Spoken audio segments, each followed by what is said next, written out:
I was having a bit of a play the other day and just made a small pot. Some of that Albizia that I had left over. Geez, it comes up nice, hey, look at all those chocolate colours. So it's all hollow inside and nice and all that bizzo. But what I thought was making a nice lid for that and then a finial. So, got a bit of camphor, which is what I'll end up making the lid for. And then we'll use a bit of spotty gum to make the finial. Now with the spotty gum, what I think I'll do is I might actually black Japan it, because I think that will actually look really, really good when we put it into the lid. So we'll go over to the lathe and I'll give you a bit of a squiz about how I make a lid and a finial to fit onto a little pot. All right.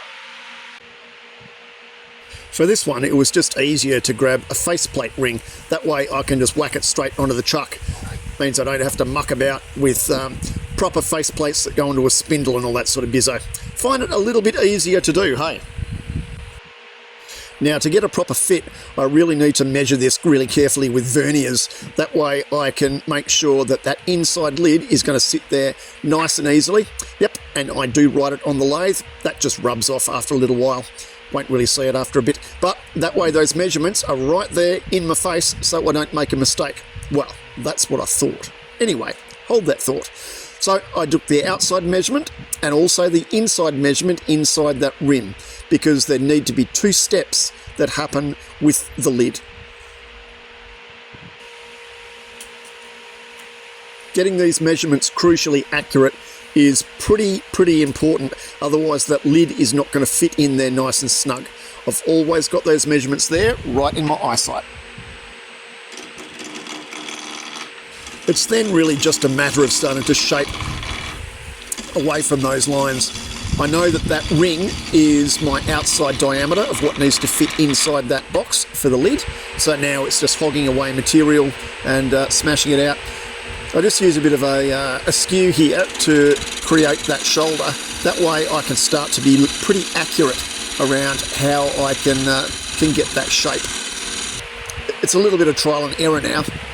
You just bring up the bottom of the box.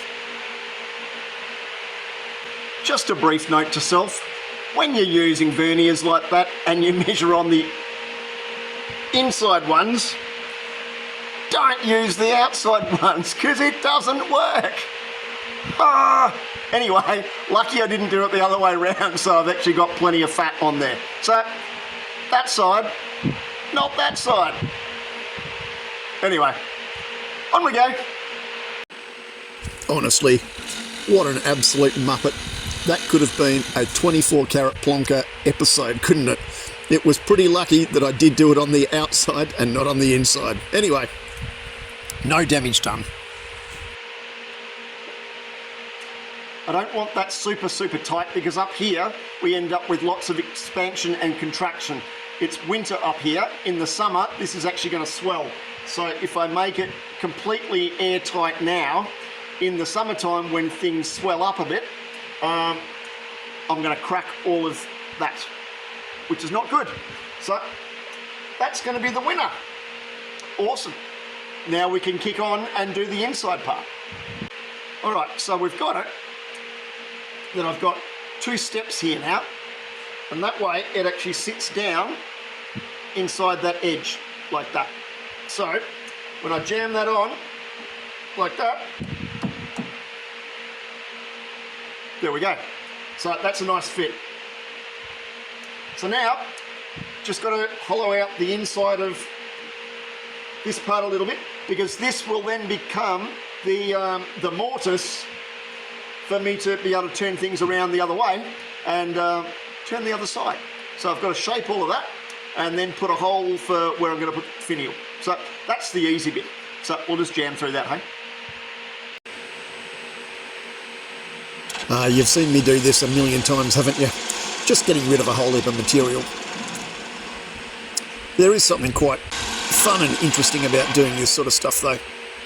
I like doing the inside of the box and the lids and having that really nice, because people do pay attention to that sort of stuff. It's really funny that if you're watching people when they're buying stuff, they will sit there and they'll either turn the whole thing upside down and look at the bum, or they'll take the lid off and have a look at the inside of the lid.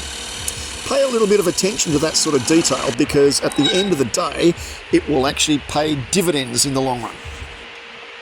Cool, so there we are, we're all shaped. So I can now, if I want to, swap this around. I might just hack a little bit of this edge stuff away, because this rim here is going to be the very edge of the box. So I don't want to go any further than where that is. So just got to keep that in mind.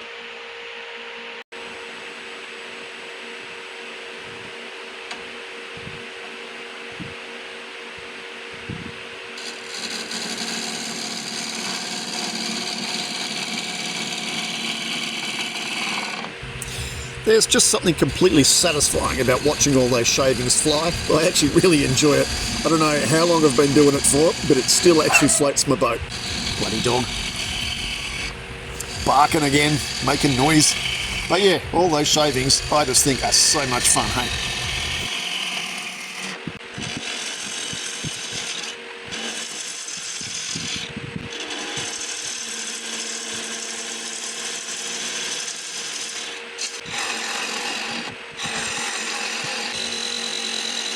See what I mean? Just so much fun. So much fun I actually even had to do a slow-mo. You know, what do you do when you're playing?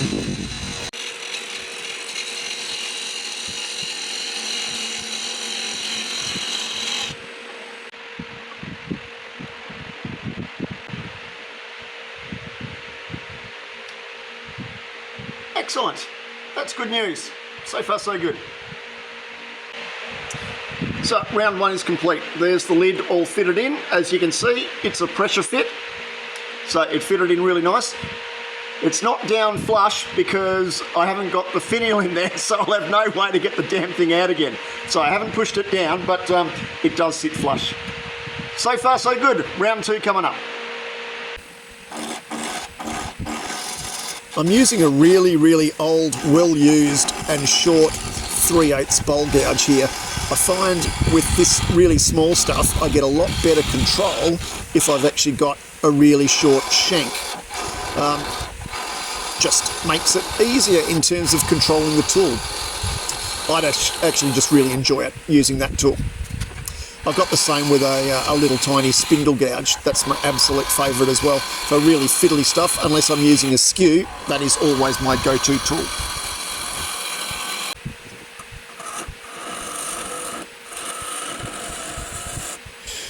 This is that other favourite little spindle gouge that I was talking about. It's so cool. There is really no steel left whatsoever, but it is just so useful for getting right in tight, and it minimises vibration because the handle is actually longer than the shank. So it's a real ripper of a tool to be able to use. It's one of my favourites.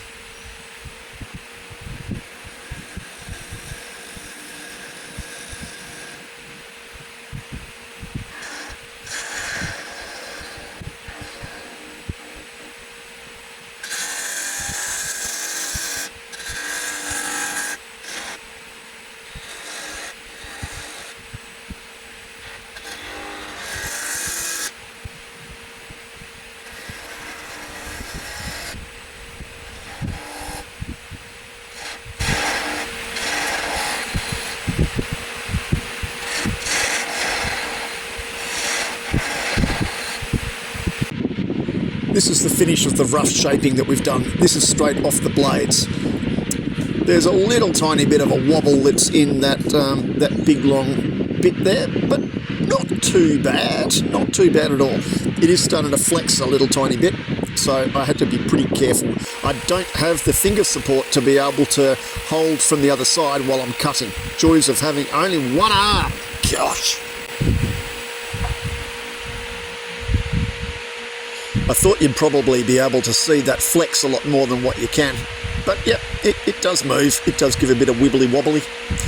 It's a little bit of showing off, I guess, really, isn't it? But it looks good. So there we go. Well, can we focus? That's Black Japan. So we'll give that a little bit of a go and see how we go. Whoop, hang on, don't lose the dookya. I reckon I ended up wearing more of this stuff on me than actually on the finial. In the end, I actually ended up grabbing a small, fine paintbrush and brushed it on. This was creating too much drama doing it with a rag. But look at that! There we go. I reckon that looks pretty damn good. All I've got to do now is quickly part it off. Well, put a finish on it. So I'm just going to whack a little bit of Custom Grit Step 2 on it and give it a little bit of a polish. Then I'll just part that off down that end and we'll fit it all up and I'll show you the end result. So, there you go. What do you think? Whoop. I've got Black Japan all over me. But I think that looks really, really nice. So camphor laurel lid with a Black Japan's spotty gum finial, and the base of the box is Albizia. The lid just pops off nicely. Yeah, that's the whoop. Oh, don't drop it. Jeez. That's the inside of it. And hang on. There we go. There's the finial. Nice and thin. And it all sits together really quite nicely. It's a nice pressure fit, so it's not going to fall out. I'm pretty happy with that. Alrighty. Just a bit of fun. Okay, next time. If you'd like to consider supporting me and my work, please consider a membership. That really helps out. Details are below. Next time.